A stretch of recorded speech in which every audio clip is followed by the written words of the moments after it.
Kumusta na naman kayo mga kaisarog? Kumusta po? Gandang tanghali guys. At kagagaling lang natin guys sa MOA, sa Mall of Asia. Pag ganitong araw guys, kapag day off natin, ay napunta tayo guys ng Mall of Asia. Diyan tayo guys namamasyal. Nagre-relax kapag wala tayong pasok.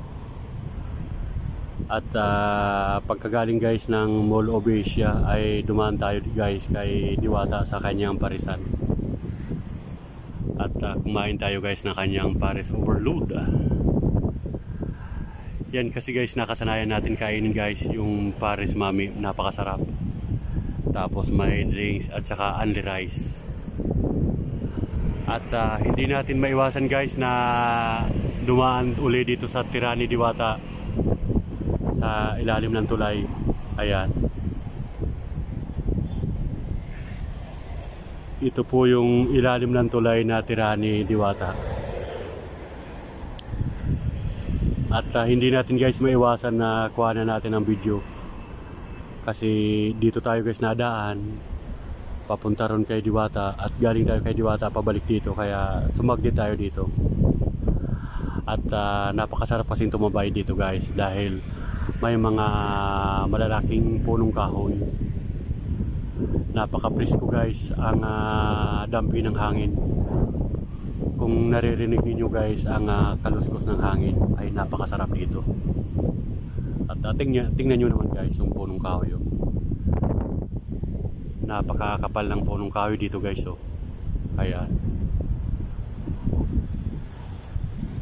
Akala mo ay probinsya, pero pag umahon ka dito guys, ito na yung mga mall.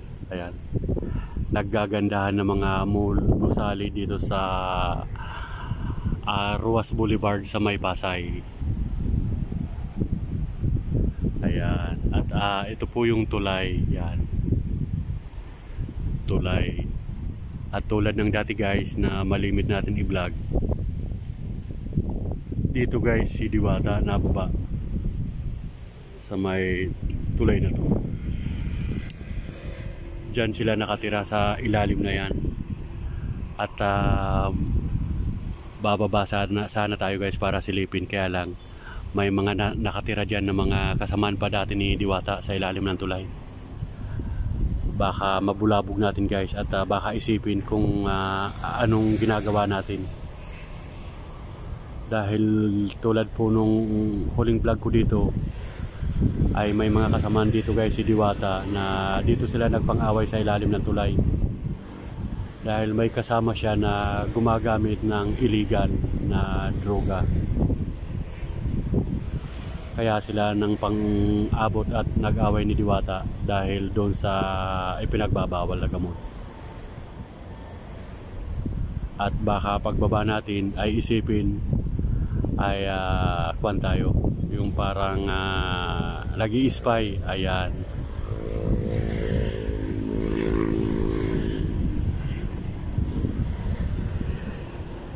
Ayan, ito po yung tirahan guys ni Diwata. At dito nagkapalad at sinuwerte si Diwata guys sa ilalim ng tulay. At marami siyang mga pinagdaanan na pagsubok din sa buhay. Marami siyang mga pinasukan na trabaho, kaya lang hindi siya guys pinapalad. At naging nagpumasok sa construction, nagde-deliver at kung ano-ano ang mga kanyang pinasukan guys na trabaho dito sa Maynila, hanggang nagkaroon siya ng kaibigan na matalik na maalam magluto at senior yung kaalaman nung kaibigan niya kay Diwata na sa pagluluto. Kaya doon pinalad si Diwata guys dahil sa kanyang isang mabait at matalik na kaibigan. Ayan po guys ang kaunting kaalaman natin sa kwento ni Diwata. Ay napakasarap dito mga kaisarog. Napakakapal ng kwan dito, punong kahoy. Napakasarap magtambay-tambay. Akala mo ay nasa probinsya ka. Napakasarap guys kung may ano ka dito, yung parang kaunting papag. At sa ilalim ng kahoy ay ikaw ay naihiga-higa. Siguro mahaba ang tulog mo guys. Dahil sa dampi at presko na ano ng hangin na dumadampi sa katawan. At malakas guys ang hangin at napapansin nyo siguro yung tumatama sa cellphone natin na kaluskos ng hangin.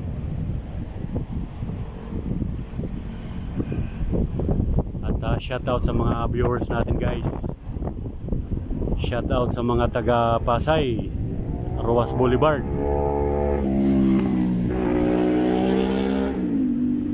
Muli na naman tayo guys napadaan dito sa tulay. Dahil mula Muwa hanggang sa parisan guys ni Diwata ay nilalakad lang natin. Kaya dito tayo guys dumadaan at pag napapagod tayo kalalakad ay nababa muna tayo dito at nagsasandal-sandal tayo guys dito sa may harang na bakal. Ayan. Habang nakasandal ay nagbablog tayo. Dahil malaking bagay din guys na may na-upload tayo guys sa YouTube natin.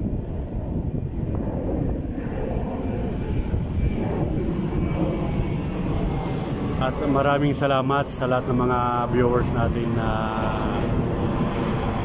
nagsusubscribe sa ating YouTube channel at nagtitiwala guys. Sana ay lagi nyo pong suportahan si Isa Rugman sa aking mga vlog. Ay, yun na nga, may nakita tayo guys na ano. Bumaba oh, ayan yan. May paan na kwan, yung umurong. Dahil dito guys sa bandang gilid na to ay may nakahiga talaga. Diyan nakahiga sila. Siguro ay napakasarap tiran guys sa ilalim dahil presko. Yung singaw ng tubig at saka makapal yung tulay. Kaya hindi tagos yung yung init. Ayan guys oh. Ayan, mukhang palabas na guys yung nakita natin na may paan ng tao. Antayin natin lumabas. Sigurado lalabas dito yan. Ayan nga, oh, lalabas na guys. Ayan. Ayan guys, yung sinasabi ko na may nakatira.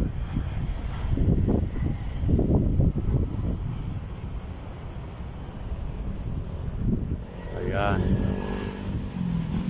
Ayan guys, yung sabi ko sa inyo ng mga kasama ni Diwata sa ilalim ng tulay nakatira.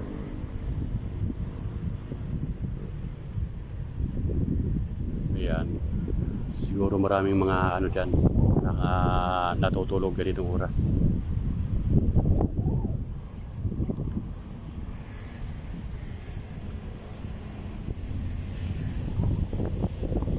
At ito naman guys ay Makati Ayala, yung nagtataasan ng mga building na yan.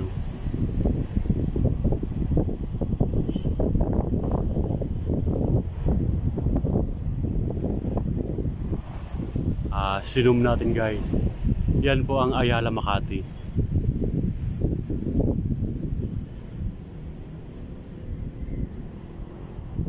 Napakarami na talagang building dito guys sa Pasay, sa Makati. Ayan, magkakadikit lang yan, Pasay, Makati, Ayala. Napakarami na guys. At kung mga baguhan guys dito sa Maynila ay maninibago talaga. Magkakabandaligaw-ligaw. At tayo guys ay hindi naman sa pagyayabang ay dito na tayo nagbinata at dito na tayo lumaki sa Maynila. Pero sa probinsya tayo guys pinanganak. Dito lang tayo guys sa Maynila lumaki na. Kasi mula nung pagkabata ay pabalik-balik tayo dito. At nung nakatapos tayo guys sa pag-aaral ay lumabas agad tayo guys ng Maynila at nakatirang Kalambalag na sa Batangas. At kahit sari-saring lugar guys at napadpad tayo dito sa Maynila, sa Pasig. Ayan. Diyan tayo nakatira dati guys, sa Pasig sa Bagong Ilog.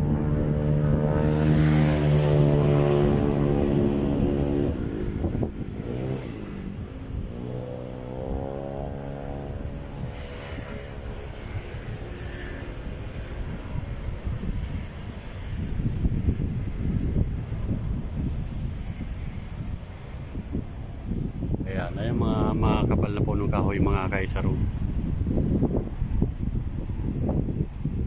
At galing tayo guys kanina kay Diwata, tayo ay kumain.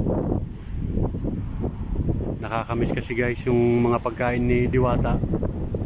Kahit sabihin natin na tumaas na yung kanyang mga price sa pagkain, ay solid pa rin naman. Ganun talaga guys, lahat talaga ngayon nagmahalan.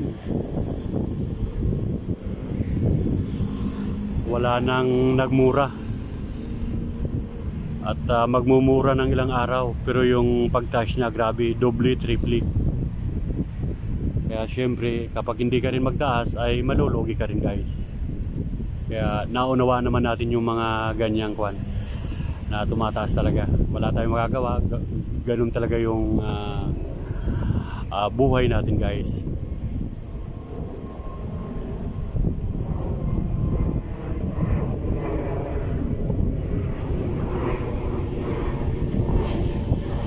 Masarap dito mga kaisaro. Hindi nakakasawang babalik-balikan dito. Kaya sa mga viewers natin, huwag kayo guys magsasawa na malimit i-upload ko itong tulay na ito at si Diwata. Natataon guys na hindi naman sinasadya na tayo talaga ay napunta rito lagi. Napunta tayo ng Mall of Asia at pakagaling ng Mall of Asia ay dumidiretso tayo kay Diwata. Doon tayo nagla-lunch, doon tayo nagdi-dinner.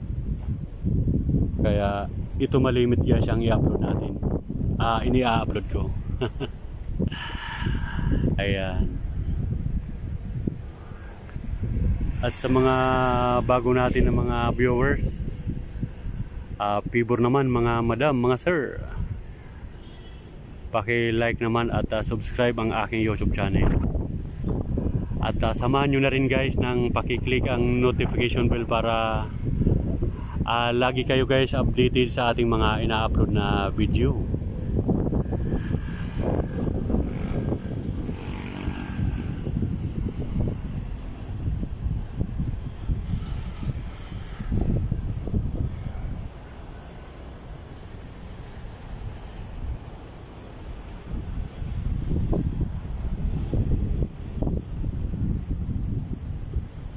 Diyan po nakatira si Diwata mga kaisaro nung time na hindi pa siya nakikilala sa social media. At nakaka-proud din guys si Diwata sa totoo lang sa kanyang pagsisikap, nangarap ay natupad dahil sa kanyang kasipagan. Ayan, marami naman guys na nangarap, kaya lang hindi sinamahan ng sipag, kaya walang narating. Pero naniniwala tayo guys, kapag masipag ka talaga, nangarap at matipid, marunong mag-budget, ay may mararating talaga.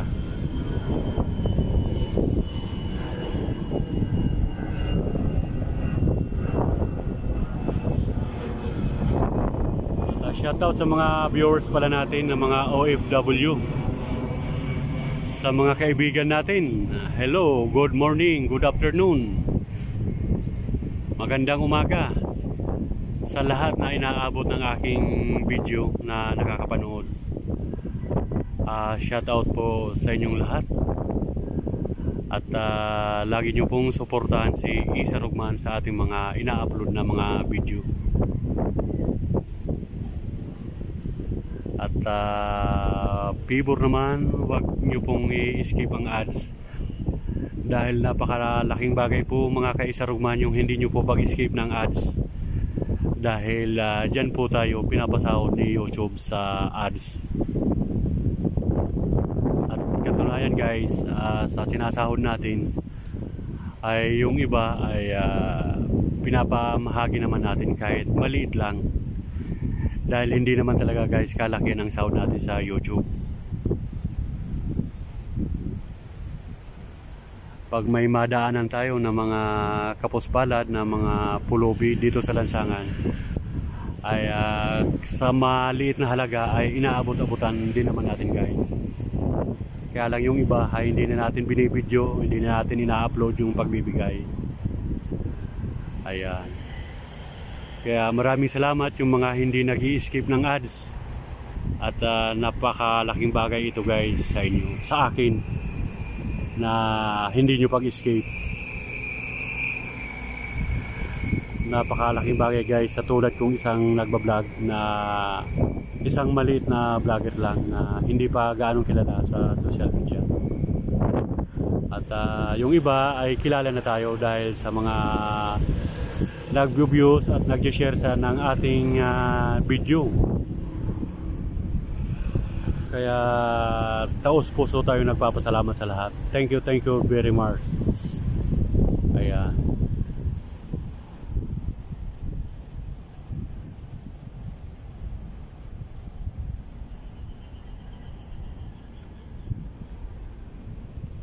At ito naman guys yung ibabaw tulay. Ayan. Ito yung ibabaw, pag ahon mo ay napakalawak guys ng kalsada at napakahaba ng tulay dito sa may Roas Boulevard, Jukno.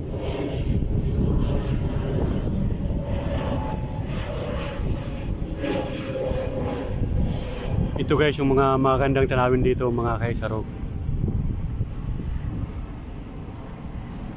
Sino bang mag-aakala na pagkagaling natin dito sa ilalim ng kakahuyan ay pag ahon natin dito ay ito yung makikita natin, magagandang mga gusali.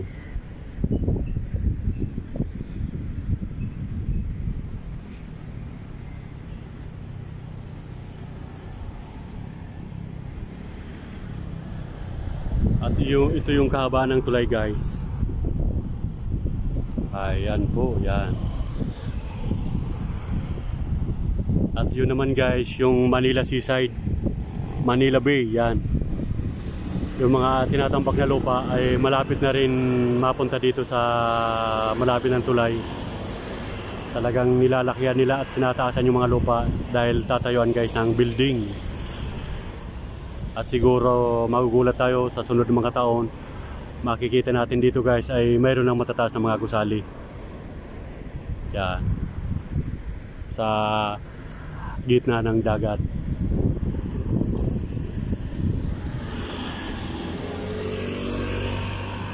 Okay, hanggang dito na lang uli guys ang ating video. At salamat sa pagsama nyo sa akin. Yung nanood sa akin mula umpisa at dulo na hindi nag-fast forward at hindi nag-skip ng ads, maraming salamat. At sa kapwa vlogger natin guys ay magtulungan lang tayo guys. Tulad natin na maliliit pang mga vlogger, yung maliliit na bahay natin guys sa YouTube ay napakalaking bagay yung mga nagtutulungan. Yung iba kasi guys, kapag pinanood mo ay hindi sila bumabalik, hindi ka babalikan. Pero hindi naman natin sila guys inoobliga. Kapag pinanood natin yung kanilang video ay balikan din tayo. Kaya lang siyempre ganun tayo guys, dapat tulungan lang. Dahil sabi nga, kapag nagtutulungan ay malakas ang puwersa na siyempre lahat tayo guys nangangarap na sa pangarap natin ay magkaroon ng sabi nga ay katuparan. Ayan. At ito po yung tulay, mahaba siya yun. Napakaganda dito mga kaisarog.